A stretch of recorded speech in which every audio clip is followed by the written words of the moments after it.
Okay, so you gotta hear this story. It's just one of those tales that sounds completely made up, but I promise you, it's real. It's this perfect storm, literally, of passion, a classic car, and an actual honest-to-goodness hurricane.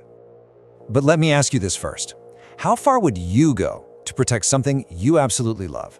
I mean, really think about it. What's the line you wouldn't cross? We all have something, right? Something we do almost anything to keep safe. Well, for one car lover, that question wasn't just a thought experiment. It was a real-life problem that demanded a really creative solution. And what you're seeing here? Yeah, that's it. His pride and joy parked right in his living room. So let's get into it. Let's meet the guy behind this wild idea. His name is Randy Jalil, and when a natural disaster was knocking at his door, he made a choice that, let's be honest, most of us would never even think was an option. So to set the scene, we've got our main character, Randy Jalil. And then we have his co-star, an absolutely beautiful classic BMW E30 M3. We're in Florida, the year is 2016, and there's a monster storm headed their way. And here's our villain of the story, Hurricane Matthew. This thing was no joke. It was a massive, powerful storm churning towards the coast, posing a very, very real threat to everyone and everything in its path. You know the drill when a storm like this is on the way. Everybody's scrambling, boarding up windows, grabbing supplies, trying to move anything valuable to a safe spot. It's this frantic race against the clock to save what matters most. And this is where Randy hits a snag. The most obvious safe space, the garage, was already occupied. So what on earth are you supposed to do with your irreplaceable classic car when a hurricane is about to hit and there's nowhere to put it? This is where the story takes a turn from practical to legendary. Randy didn't just shrug and hope for the best. Nope, he came up with a plan that was completely, brilliantly out of the box. Or, I guess, into the box. The house, that is. And this quote really says it all. This wasn't just about protecting a piece of property. It was about love. His passion for this car was so deep that no obstacle, not even the walls of his own home, was gonna get in the way. Okay, but thinking it is one thing.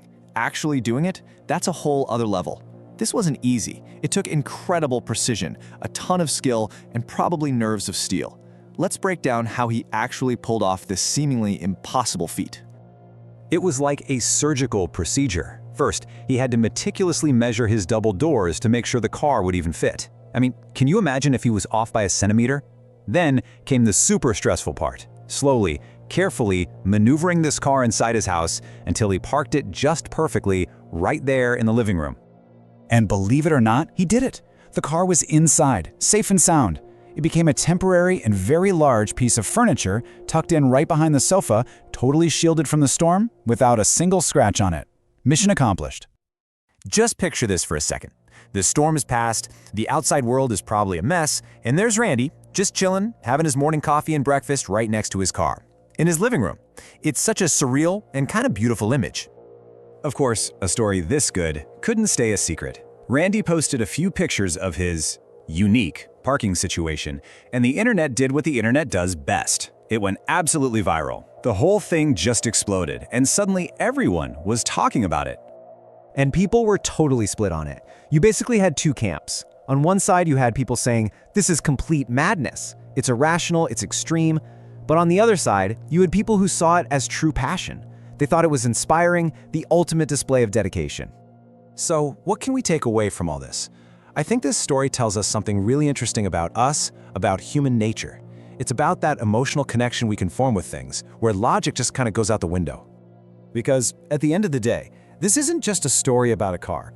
It's a powerful reminder of how deeply we can care about things. For someone like Randy, that BMW wasn't just metal and paint. It represented years of hard work, joy, and memories. And you do some illogical things to protect that.